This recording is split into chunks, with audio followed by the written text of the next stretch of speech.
जय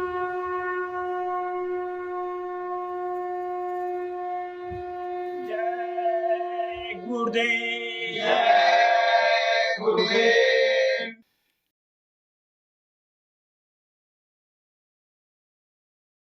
जय गुरुदेव। जय गुरुदेव।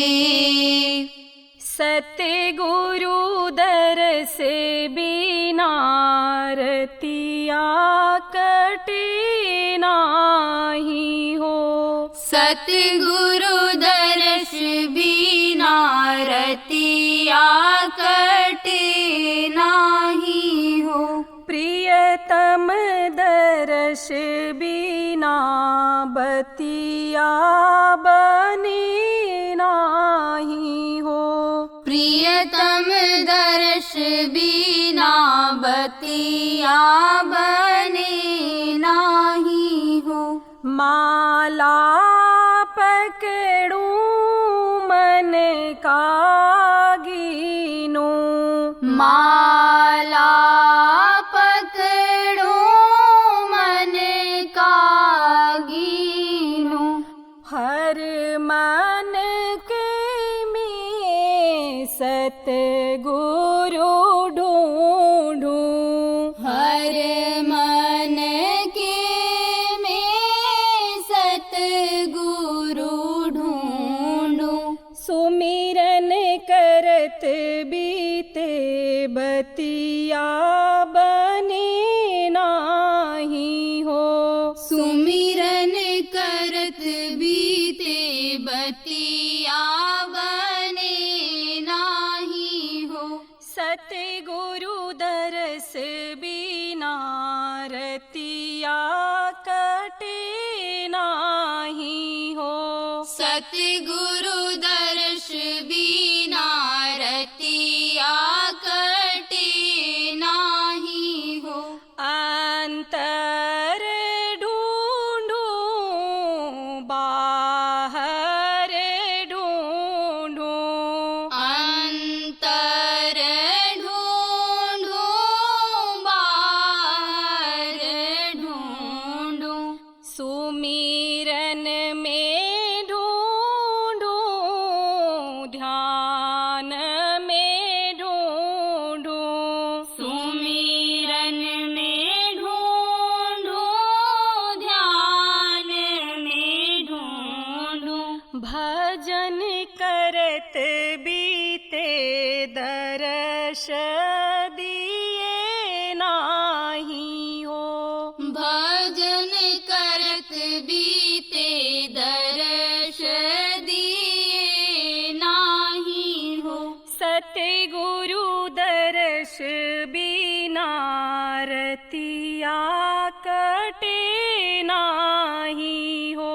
सतगुरु दर्श बिना रतिया कटे नाही हो। जतन पे जतन मैं करी करी हारी। जतन पे जतन मैं करी करी हारी। सतगुरु को मैं पल पल रिझाई। सतगुरु को मैं पल पल रिझाई।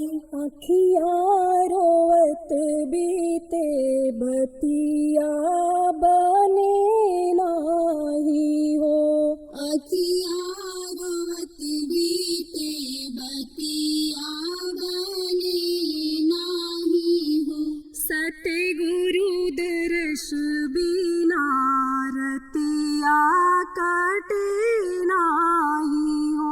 सतगुरु दर्श बिना रतिया कटे नाही हो। जो रतिया मोही प्यारी लगत है। जो रतिया मोहे प्यारी लगत है।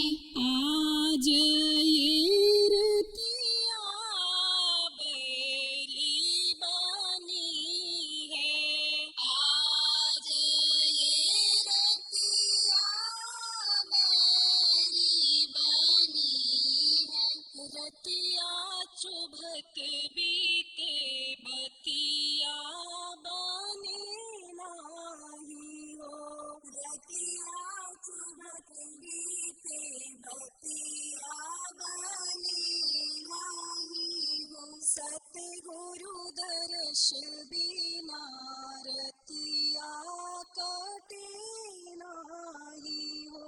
सतगुरु दर्श बिना रतिया कटे नाही हो।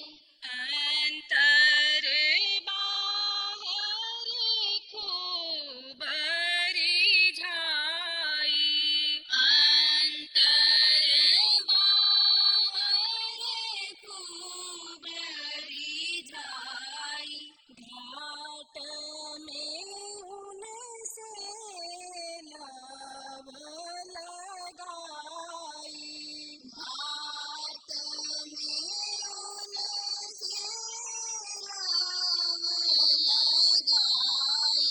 जतन करत बीते रतिया कटे नाही हो। जतन करत बीते रतिया कटे नाही हो। सतगुरु दर्श बिना रतिया कटे नाही हो। सतगुरु दर्श बिना रतिया कटे नाही हो। आ जाओ मेरे सतगुरु प्रियतम, आ जाओ मेरे सतगुरु प्रियतम। अंतर घट में दर्श दिखाओ, अंतर घट में दर्श दिखाओ। रूप दिखाओ बैन सुनाओ, रूप दिखाओ मैंने सुनाओ।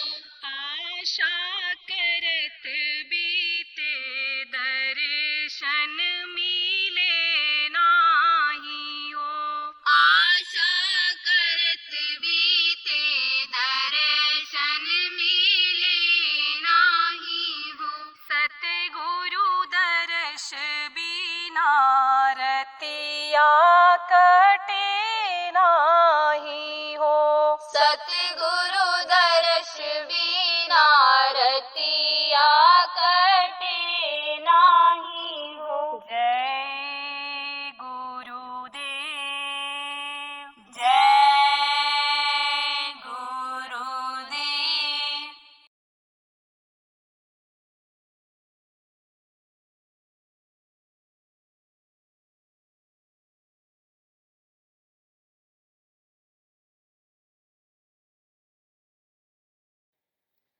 संत मत आला मत कहलाया।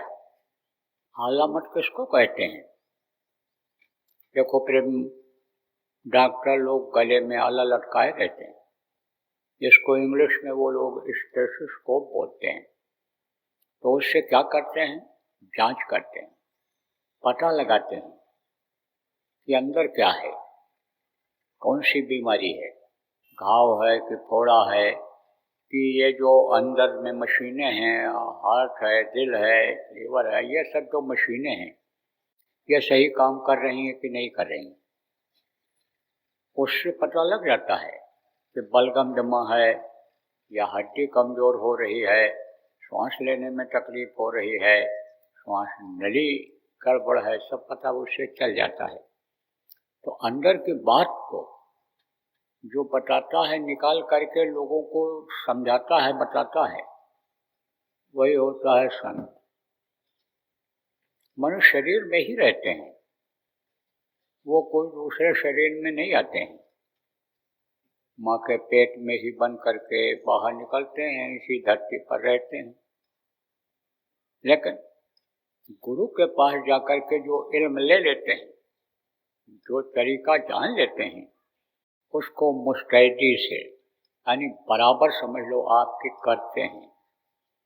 उनका मन उसमें जब लग जाता है तो वो उच्च स्थान की जानकारी प्राप्त कर लेते हैं, अंदर की जानकारी प्राप्त कर लेते हैं, अंदर का हाल बताने लग जाते हैं, आदि और अंत की जानकारी उनको हो जाती है कि शुरुआत कहाँ से हुई सृष्टि की रचना की और ख़त्म कैसे सृष्टि ये होती है, इन सारी चीज़ों की जानकारी हो जाती है।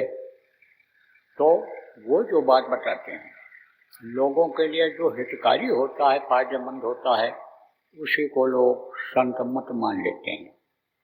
लेकिन बाहर से ऐसे नहीं पता चलता है, बाहर से कुछ नहीं पता चलता। जैसे गोस्वामी जी महाराज ने कहा, घट में है सूझत नहीं, लानत ऐसे स्वामी या संसार को भयो मोतिया बिंद। अब आप समझो कि भी ये आँख है, इस पर जाला माड़ा लग जाता है, मोतिया बिंद हो जाता है, तो दिखाई नहीं पड़ता है।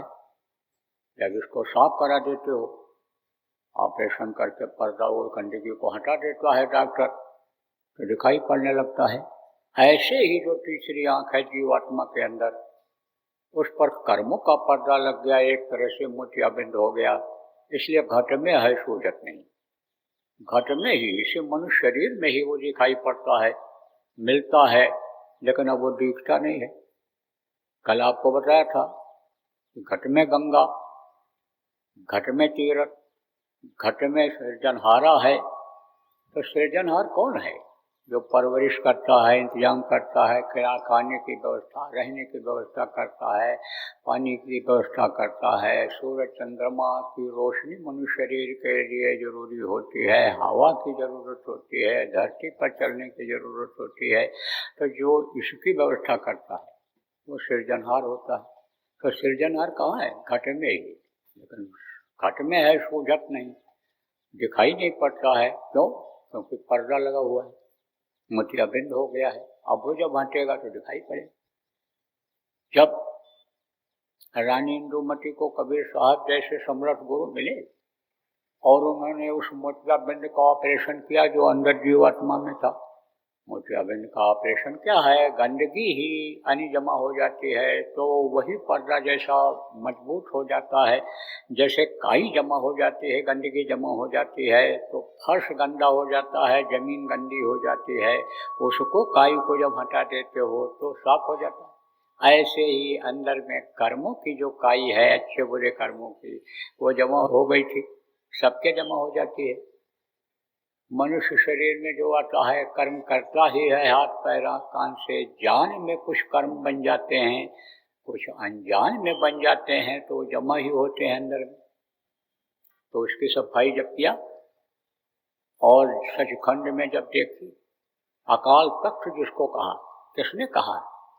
वाहिगुरु का नाम उच्चारण करने वाले नानक साहब ने कहा कि वो अकाल तख्त पर बैठा हुआ, वो अकाल पुरुष, वो अकाल का मतलब काल के चक्कर में नहीं आता है, मरता जीता नहीं है, वो अमर है, वो अकाल पुरुष बैठा हुआ है।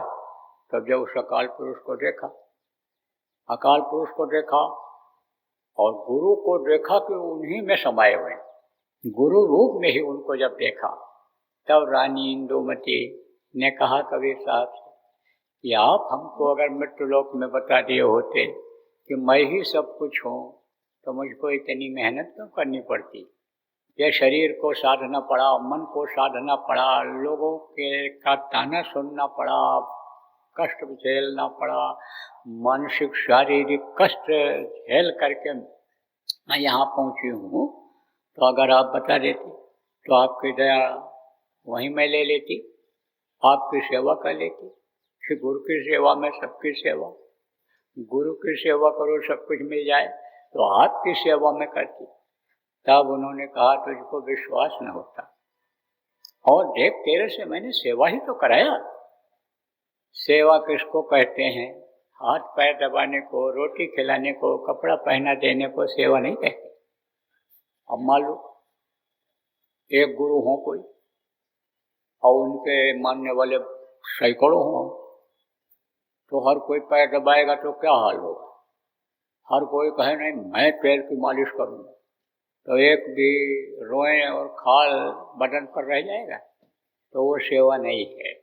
सेवा आदेश का जो भी पालन हो, क्योंकि जो गुरु जीवों को अपनाते हैं उनको अपना बच्चा मान लेते हैं। तो बाप जो कुछ भी करता है, जो भी करवाता है, कहता है बच्चे के भलाई के लिए कहता है। अब बाप के आदेश, पिता के आदेश पर बच्चा अगर काम करे तो समझो फिर वो फेल नहीं हो सकता है, तरक्की ही करेगा। जितनी जानकारी बच्चे बाप को होती है, अपने बच्चे को हर कोई बाप कराता है, हर कोई बाप अपने बच्चे को आगे बढ़ाना चाहता है, तरक्की हर मामले में कराना चाहता है। तो इसी तरह से जो सद्गुरु होते हैं, समर्थ गुरु होते हैं, जिस जीव को अपनाते हैं उनके लिए जो जैसा आदेश देते हैं वो उनके लिए फायदेमंद होता है, वो उनके लिए सुखदायी होता है। तब कहा कभी सामने, अरे तूने सेवा तो किया, आदेश का पालन किया, और देख अगर मैं तुझको मृत्युलोक में बता देता कि मैं ही सब कुछ हूँ तो तुझको विश्वास न होता। तो कहती मनुष्य शरीर में इतनी शक्ति कहाँ से आ सकती है, ये कैसे हो सकता है? क्योंकि जब तक न देखूं अपनी नैना तब तक समझू ना दूसरे की बहना। यानी समझो दूसरा कोई कहता है कि भाई ऐसा है वैसा है, तो कहाँ विश्वास होता है आदमी को। चैलेंज के साथ कहा जाता है भगवान मिलेगा तो इसी मनुष्य शरीर में मिलेगा, मरने के बाद ना आज तक किसी को मिला है न मिलेगा। जैसे किसी को भी पढ़ाई करनी है, घर बनाना है, धन कमाना है, मान इज्जत पाना है, जब तक ये शरीर है तभी तक पा सकते हो, मरने के बाद कुछ पा सकते हो? कुछ नहीं। लेकिन जल्दी विश्वास नहीं होता है। अब अगर देख ले कोई तब उसको विश्वास हो जाएगा। तो जब देखा कबीर साहब को तब विश्वास हुआ उसको। कहा देख तेरी मैंने मदद किया है और मदद करके तब मैं तोरे को यहाँ लाया हूँ। तब बोली मदद न करते आप तो मैं गंदगी से निकल भी नहीं पाती। आपके वचनों का ही असर पड़ा।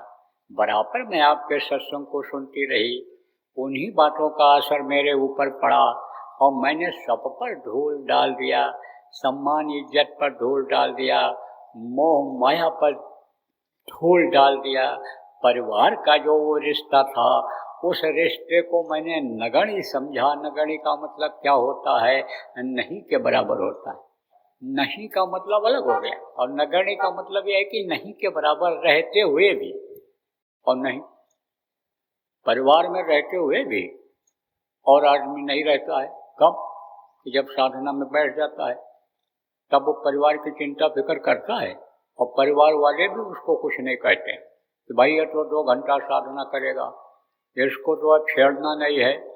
और देखो ये जब से साधना करने लगे तब से कोई काम में रुकावट नहीं आ रही है, तब से और बिगड़े हुए जो काम थे वो बनने लग गए हैं। हर तरह से ही तो फायदा हो रहा है। जब दिन भर दौड़ते थे जो चीज़ नहीं मिल पाती थी, जितनी बिक्री नहीं हो पाती थी, सुबह 6 बजे से रात को 9 बजे तक दुकान पर बैठते थे, बिक्री नहीं हो पाती थी। और ये 10 बजे जाते हैं, खोलते हैं, 5 बजे फिर चले आते हैं कि साधना का समय हमारे न निकल जाए, और उससे ज़्यादा बिक्री हो रही। तो परिवार वालों को क्या चाहिए? सुख चाहिए। अब परिवार वाले भी संगत में जब जुड़ जाते हैं और वो भी करने लगते हैं, उनको भी आत्म सुख मिलने लग जाता है, तो इस सुख पर ज़्यादा जोर नहीं देते हैं।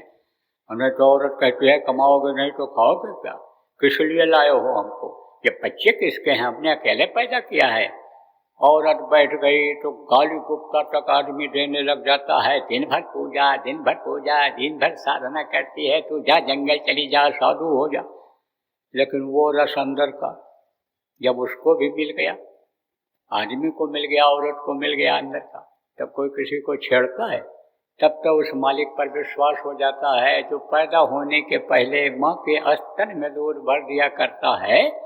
उस पर विश्वास हो जाता है कि परवरिश ये करता है, देता ये है, खिलाता ये है। कौन? जो सबका सृजनहार है, घट घट में विराजमान। रानी इंदुमती ने कहा कि आपने घर की तरफ से ध्यान हटाया, दुनिया के मान सम्मान की तरफ से ध्यान हटाया और एक तरफ के वो लगाया। किधर लगाया? मोही लागे लगन गुरु चरणन की, आपके चरण की लगन लग गई। क्योंकि मैं ये समझ गई कि बगैर गुरु के आगे कोई बढ़ नहीं सकता है। गुरु बिन भवनी तरह न कोई, जो विरंच शंकर सम होई। कोई पार हो ही नहीं सकता है। किससे नहीं पार हो सकता है? इस भवसागर से पार नहीं हो सकता है। इस पिंडरी शरीर से जीव नहीं निकल करके अन्य ब्रह्मांड शरीर में जा सकता है, ब्रह्म पार ब्रह्म लोक में नहीं जा सकता है। इसकी जानकारी आपके सत्संग वचनों से जब मुझे हुई तो मुझे लागी लगन गुरु चरणन की, आपके चरणों की लगन लग गई और आपको बराबर याद करती रही। जो आपने सत्संग में सुनाया कि गुरु माथे पर राखिए चलिए आज्ञा मान, कह कबीर दास का तीन लोग बहने। आपको हमेशा मस्तक पर सवार रखती। मस्तक पर सवार रखने मतलब क्या है? दोनों आँखों के बीच में जो जीवात्मा है उससे मैं आपको देखती रही, आपके वचनों को याद रखती रही। तो आपने तो ऊपर के लोग के वज्र किवाड़ खोल दिए जो खोल नहीं सकते थे। लेकिन आपको जहाँ जहाँ याद किया, आप खड़े हुए मिले। आपकी महिमा का तो वर्णन नहीं किया जा सकता है। संतों की महिमा अनंत, अनंत किया उपकार, लोचन अनंत उघाड़िया, अनंत दिखा मनहार। आपकी महिमा का वर्णन नहीं किया जा सकता। तो संत अन्य जो होते हैं वो अंदर के भेद को बताते हैं और अंदर की बातों को बताते हैं।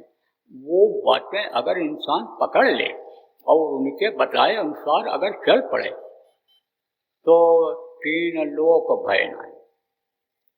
भय का मतलब क्या होता है? भय पैदा हो जाता है। कमाएंगे नहीं तो खाएंगे क्या? घर नहीं जाएंगे तो घर से भगा दिए जाएंगे। भय पैदा हो जाता है, कोई मारे ना, कोई काट ना दे। भय के अनुसार ही तो बाएं चलते हो कि कोई गाड़ी दाहिने चले अगर सड़क पर आ रही हो, कुचल दे, मर जाए। तो ये सब भय मुक्त हो जाता है। जब ये सोच लेता है कि जाही विध राखे गुरु वाही विध रहिए, छाड़िए न हिम्मत बिसारिए न नाम को। कौन सा नाम? यही नाम जो आप भूल जाते हो, यही नाम जो गुरु महाराज ने बताया। गुरु महाराज के जाने के बाद बताया गया आपको यही 5 नाम।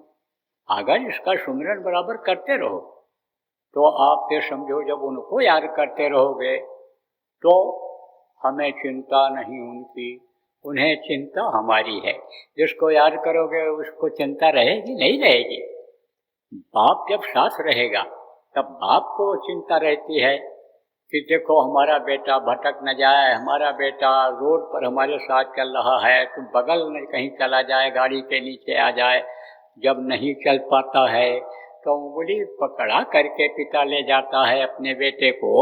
इसी तरह से गुरु हमेशा उंगली पकड़े रहते हैं। जिनका सुमिरन करो वो हमेशा ध्यान रखते हैं, वो हमेशा संभाल करते रहते हैं। तो छाड़िए न हिम्मत बिसारिए न गुरु नाम। गुरु नाम का मतलब क्या होता है? गुरु नाम का जो शरीर से नाम रखा माता पिता ने वो नहीं, जो गुरु ने नाम दिया। गुरु ने मोह दी अजब जड़ी। गुरु ने जो नाम दिया, जो ये 5 नाम गुरु से मिला, इसको हमेशा याद करते रहो, सुमिरन करते रहो। इनका ध्यान लगाओ। जब सुमिरन करो तो ये जब देखेंगे और देखते रहेंगे, आपको बराबर याद करते रहोगे तो देखते रहेंगे। और नहीं तो आप मस्त हो जाते हो तो वो भी कहते हैं चलो ठीक है। कुछ बोलते हैं? नहीं बोलते। देखो कहते हैं गुरु हमेशा मददगार है। मददगार तो है। जैसे बाप होता है, बच्चे को देखता रहता है। छोटा बच्चा होता है, अबोध बालक होता है, घर में घूमता रहता है, खेलता रहता है। अब बाप बैठा रहता है, मान लो पढ़ाई कर रहा हो, कोई काम कर रहा हो, बात कर रहा हो, लेकिन नज़र मार देता है। किस पर नज़र मार देता है? बच्चे पर, कि कहीं यह फंस न जाए, कहीं कोई चीज़ उठा ले, एक ऐसी चीज़ की जिससे इसके हाथ में चुभ जाए, कहीं कोई फंस न जाए पैर इसका, कि कहीं नीचे गिर जाए, बराबर देखता रहता है। लेकिन आप ये समझो कब? कि जब बच्चा भी पिता से प्रेम करता है। अब जब बच्चा देखेगा किसको देखेगा? पिता को। तो पापा पापा, पिताजी पिताजी जो भी कहता होगा घर में, जो भी चलन होगा पिताजी को कहने का, वो उस तरह से देख करके वो दौड़ता है। और अगर वो न दौड़े तो वो खेलते हुए बच्चे को बाप नहीं उठाता है। ऐसे ही गुरु जीवों को तो अपना लेते हैं, देखते संभाल करते रहते हैं, लेकिन जब वो उनकी तरफ बढ़ता है हाँ तो वो गोदी में उठा लेते हैं। मान लो बच्चा खेल रहा है और कहीं चारपाई के नीचे चला गया, अब उसको तो मालूम नहीं है कि सिर नीचे करके इसमें से निकलना है, और खड़ा होने लग गया और चारपाई फंस गया ऐसे, तो बाप निकालेगा नहीं निकालेगा दौड़ करके? ऐसे ही जब कहीं फंसते हैं तब तो निकालते हैं, नहीं बाकी वो छोड़ देते हैं। और बराबर अगर याद करते हैं तो वो निकाल करके लेकर के चले जाते हैं। उपाय बता देते हैं कि कोशिश करो, इस उपाय को करते रहोगे तो तुमको याद आती रहेगी। किसकी याद आती रहेगी? गुरु की याद आती रहेगी, प्रभु की याद आती रहेगी, और मौत याद आती रहेगी। नहीं तो मौत को ही इंसान भूल जाता है। मौत तो सबकी आनी आनी है, ये तो लोग भूल जा रहे हैं। 21,600 श्वास की पूंजी 24 घंटे में स्वस्थ आदमी सरल भाव में कमाए खाए तो उसकी खर्च हो जाती है। और अगर इसको बुरे कर्मों में शरीर को बराबर लगाए रहेगा तो ज़्यादा खर्च हो जाएगा। बैठे 12 चले 18, सोवे से 36, रत क्रिया से दूनी हो गई, कह गए कब जगदीश। बैठने में कम खर्चा होता है, चलने में ज़्यादा होता है, और सोने में और ज़्यादा श्वास खर्चा होता है। और आप पे समझो भोग में अगर बिताओ, अगर आप समझो यानी रथ क्रिया करें तो उसी का चौगुना हो जाता है, बैठने का चौगुना हो जाता है। लेकिन सब काम करें, सोवे भी, चले भी, बैठे भी, बच्चा पैदा करने का भी काम कर ले, तो सब मिला करके यानी अगर जोड़ा जाएगा तो 21,600 का ही अनुपात आएगा। और 96 करोड़ सांसों की पूंजी हर किसी इंसान मानव को मिलती है। जैसे ही खर्च होती है वैसे ये शरीर धड़ाम से गिर जाता है। मौत को कोई रोक सकता है? मौत को आज तक कोई नहीं रोक पाया। और वो जैसे श्वास खत्म होने लगते हैं तैसे उसका सिग्नल मिलने लग जाता है।